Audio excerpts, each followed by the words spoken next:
जय श्री राम मेरे प्यारे भक्तों। आज सुबह के रामायण पाठ में आप सभी का स्वागत है। आइए शुरू करते हैं रामचरितमानस बालकांड के 160वें दोहे के हिंदी अनुवाद से। वह कपट में डुबोकर बड़ी युक्ति के साथ कोमलवाणी से बोला, अब हमारा नाम भिखारी है, क्योंकि हम निर्धन और ऐनी के घर द्वारहीन हैं। राजा ने कहा, जो आपके सदृश विज्ञान के निधान और सर्वथा अभिमान रहित होते हैं, वे अपने स्वरूप को सदा छिपाते रहते हैं, क्योंकि कुवेश बनाकर रहने में ही सब तरह का कल्याण है। प्रकट संत वेश में मान होने की संभावना है और मान से पतन की। इसी से तो संत और वेद पुकार कर कहते हैं कि परम अकिंचन सर्वथा अहंकार ममता और मान रहित ही भगवान को प्रिय होते हैं। आप सरीखे निर्धन भिखारी और गृहहीनों को देखकर ब्रह्मा और शिव जी को भी संदेह हो जाता है कि वे वास्तविक संत हैं या भिखारी।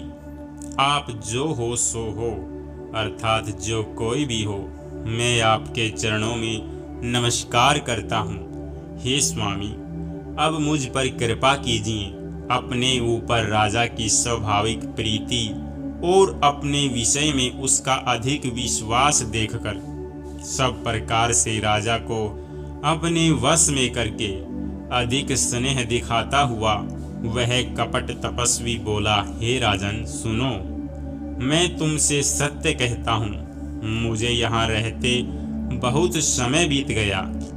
अब तक न तो कोई मुझसे मिला और न मैं अपने को किसी पर प्रकट करता हूँ, क्योंकि लोक में प्रतिष्ठा अग्नि के समान है, जो तप रूपी वन को भस्म कर डालती है।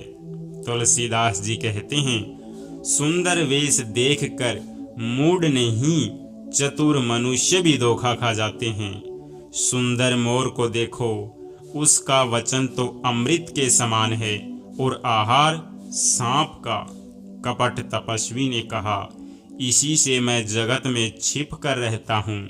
श्री हरि को छोड़कर किसी से कुछ भी प्रयोजन नहीं रखता। प्रभु तो बिना जनाए ही सब जानते हैं। फिर कहो, संसार को रिझाने से क्या सिद्धि मिलेगी? तुम पवित्र और सुंदर बुद्धि वाले हो, इससे मुझे बहुत ही प्यारे हो, और तुम्हारी भी मुझ पर प्रीति और विश्वास है।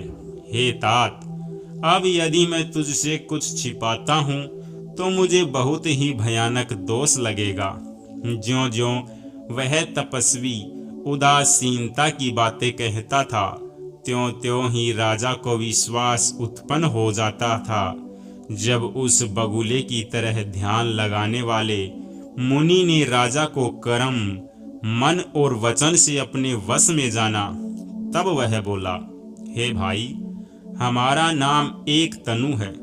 यह सुनकर राजा ने फिर सिर नवाकर कहा, मुझे अपना अत्यंत अनुरागी सेवक जानकर अपने नाम का अर्थ समझाकर कहिए। कपट मुनि ने कहा, जब सबसे पहले सृष्टि उत्पन्न हुई थी तभी मेरी उत्पत्ति हुई थी, तब से मैंने फिर दूसरी देह नहीं धारण की, इसी से मेरा नाम एक तनु है।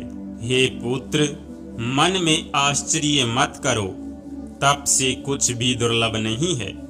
तप के बल से ब्रह्मा जगत को रचते हैं, तप ही के बल से विष्णु संसार का पालन करने वाले बने हैं, तप ही के बल से रुद्र संहार करते हैं। संसार में कोई ऐसी वस्तु नहीं जो तप से न मिल सके। यह सुनकर राजा को बड़ा अनुराग हुआ। तब वह तपस्वी पुरानी कथाएं कहने लगा। कर्म, धर्म और अनेकों प्रकार के इतिहास कहकर वह वैराग्य और ज्ञान का निरूपण करने लगा। सृष्टि की उत्पत्ति, पालन, और संहार की अपार आश्चर्य भरी कथाएं उसने विस्तार से कही। राजा सुनकर उस तपस्वी के वश में हो गया और तब वह उसे अपना नाम बताने लगा। तपस्वी ने कहा, राजन, मैं तुमको जानता हूँ, तुमने कपट किया, वह मुझे अच्छा लगा। हे राजन सुनो, ऐसी नीति है कि राजा लोग जहां तहां अपना नाम नहीं कहते। तुम्हारी वही चतुराई समझकर तुम पर मेरा बड़ा प्रेम हो गया है। तुम्हारा नाम प्रताप भानु है। महाराज सत्यकेतु तुम्हारे पिता थे। हे राजन, गुरु की कृपा से मैं सब जानता हूँ, पर अपनी हानि समझकर कहता नहीं। हे तात, तुम्हारा स्वाभाविक सीधापन, प्रेम, विश्वास और नीति में निपुणता देखकर मेरे मन में तुम्हारे ऊपर बड़ी ममता उत्पन्न हो गई है। इसीलिए मैं तुम्हारे पूछने पर अपनी कथा कहता हूँ। अब मैं प्रसन्न हूँ, इसमें संदेह न करना। हे राजन, जो मन को भावे वही मांग लो। सुंदर प्रिय वचन सुनकर राजा हर्षित हो गया और मुनि के पैर पकड़कर उसने बहुत प्रकार से विनती की। हे दया सागर मुनि, आपके दर्शन से ही चारों पदार्थ अर्थ, धर्म, काम और मोक्ष मेरी मुट्ठी में आ गए।